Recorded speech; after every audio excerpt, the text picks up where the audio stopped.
you riding smooth?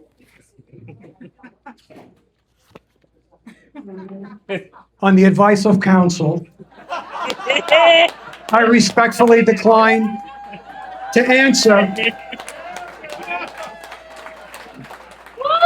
That little rat bastard.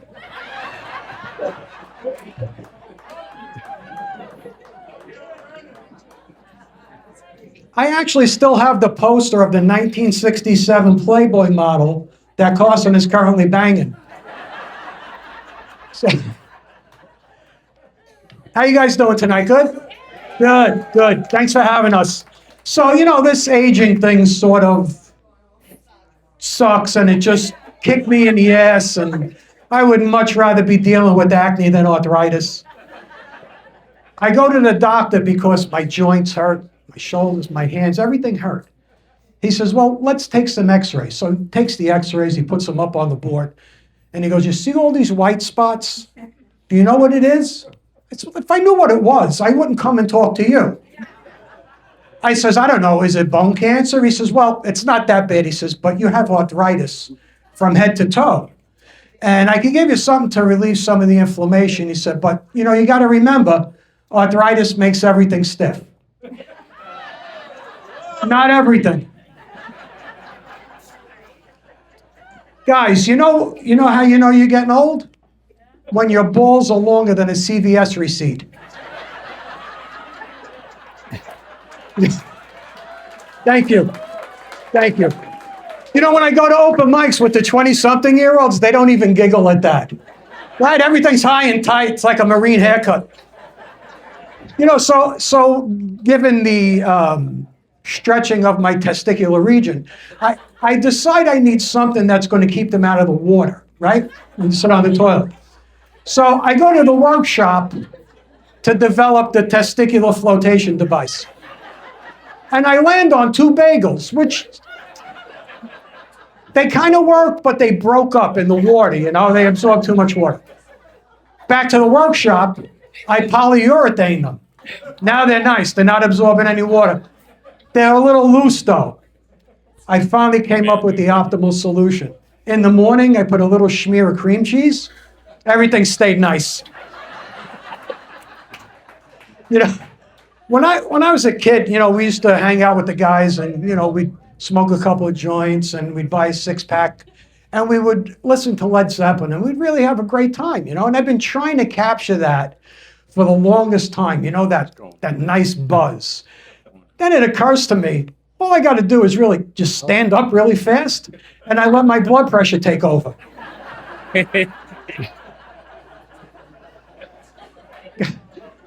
I walk into the bathroom now, and it takes me longer to start peeing than it does to actually pee.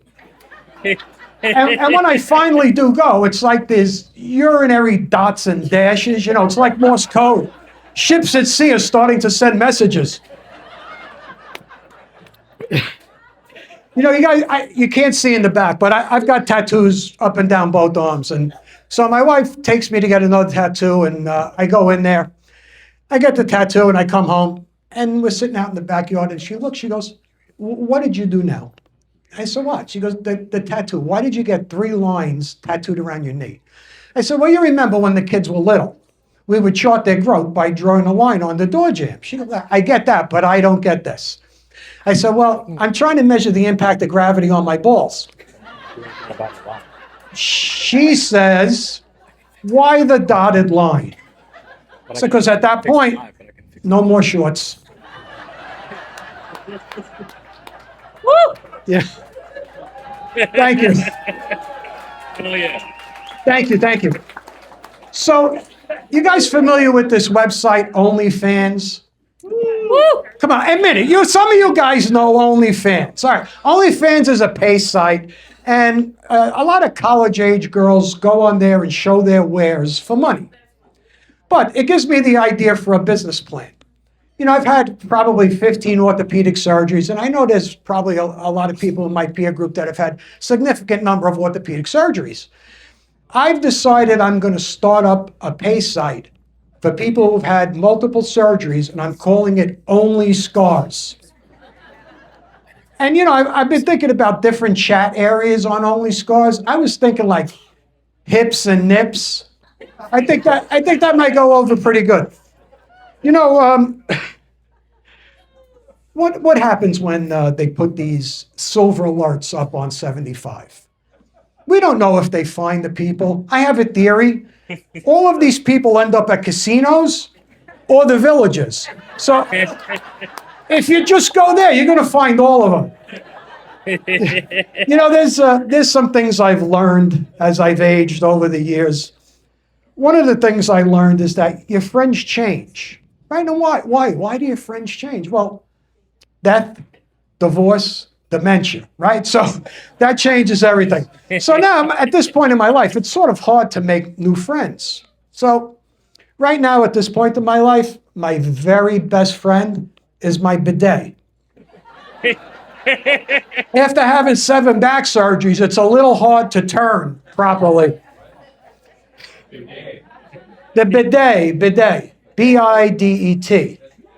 Shoots water in your keister. It's nice, cleans everything, good.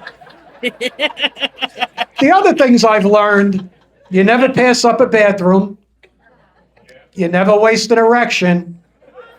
You never get down on the floor without a plan to get back up. And you never, ever, ever trust a fart. I wasn't the only one who felt the toll of aging. My poor wife going through menopause. It was an awful time for her. I said to her, tell me what this is like, this menopause. She goes, well, I feel like I'm burning from the inside out. Right? I says, honey, I get it. It's like when I eat a very spicy Italian meal. I woke up a half hour later and she was standing over me with a frying pan. We had our own private climate crisis going on in the house. We'd go in the bedroom, and some nights it was so cold we'd have intermittent flurries. I'd be running around setting it to 78. She'd be running around setting it to 58. It was terrible. We're in bed one night. I got to put my cane down. We're in bed one night, and I hear, a little loud, a little faster. I'm thinking she's warming up in the bullpen. No, she's not warming up in the bullpen. She just had the little fan from her nightstand, just trying to cool herself off. Levi, how am I doing with time? Good? So we're married almost 42 years. Yeah, thank you. Pixie gets all the credit. Certainly I don't. When we were getting married, we talked about vows. And, kids today, right? They all write their own vows. Very sentimental, very romantic. Bunch of bullshit. Anyway, we decide we're going to do the traditional vows. And am I glad I did? I got her on that whole sickness and in health thing. We're Italian. We talk with our hands a lot, right? Going a mile a minute all the time. If I didn't have to hold a mic stand and my cane, you would see me doing it. But she sometimes looks like she's trying to land planes on an aircraft carrier. She broke her wrist last summer, and she developed a speech impediment. She just stood there going,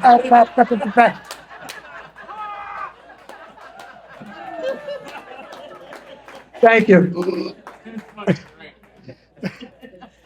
Guys, have you ever tried to win an argument with your wife? No. It's adorable that you try, but you can't win an argument. You'll run out of oxygen before you're permitted to make one relevant point. My strategy is, at the end of it, I just apologize. I like living indoors. What could I say? We were talking with cousins, and I've always said I'm going to die first, right? Because number of health issues. My cousin says, well, what if she dies first? I said, well, if she dies first, I'd be right behind her. He says, of course you would. He said, you'd be brokenhearted. You'd miss her so much. She jumps in and says, miss me? He can't get out of his fucking recliner to feed himself. That's why he would miss me.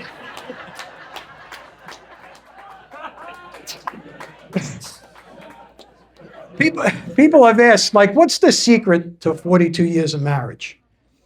I always say it's laughter. Hers, not mine. And I'm a constant source of entertainment. Not because I do this and I make her laugh, but because I fall frequently. I'm in the backyard one day, and I got the hose, and I'm cleaning stuff up. You know, I'm Italian from Brooklyn, right? So you always got the hose out, washing shit. So I go down to pick up one of the pool rafts, and boom, I fall right on my ass. Now, I don't have my cane. There's no chairs near me. I'm laying on the ground. I don't know what to do. Then it occurs to me, all I have to really do is roll towards the pool, drop myself into the pool, and then I could walk up and out. There she is by the back door just watching and laughing her ass off. Here's a second example. We go to the dispensary one day. I get out of the car. I go in the dispensary. I come back, and she's on her phone, scrolling, dead scrolling. And I said to her, didn't you see I fell in front of the car? She says, when? When?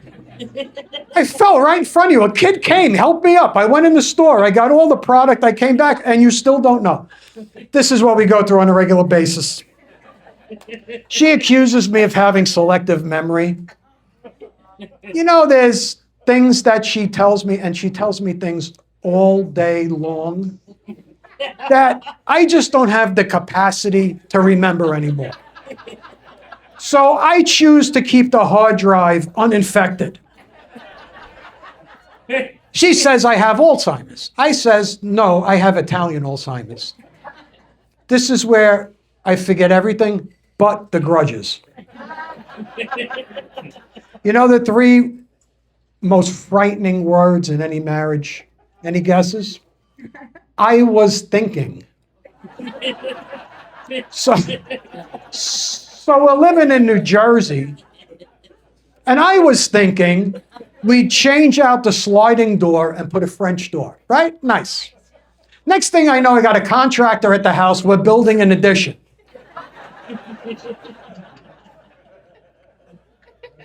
I said to her, I was thinking maybe we'd go to Italy for 2 weeks.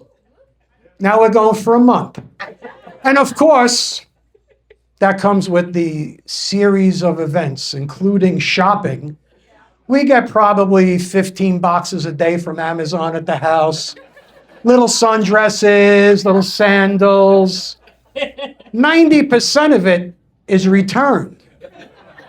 My Amazon guy went from looking like Carson, 5'11", 112 pounds, to Arnold Schwarzenegger because he's schlepping boxes all day, every day.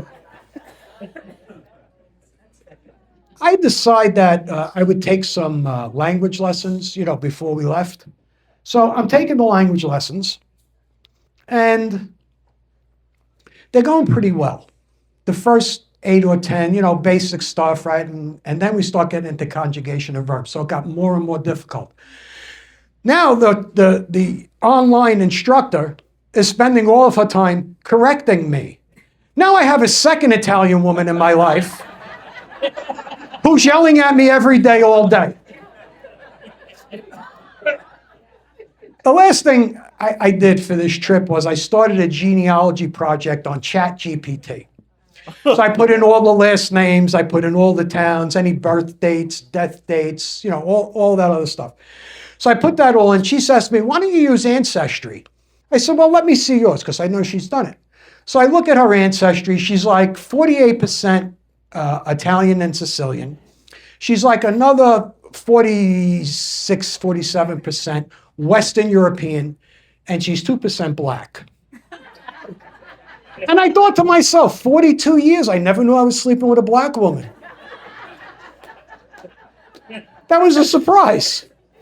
But the thing it taught me was, I ain't doing mine, because I got Sicilian in me, and we were invaded many, many times by North Africa. I'm not doing it. All right, guys, that's my time. I'm Uncle Rocky. Thanks for having us.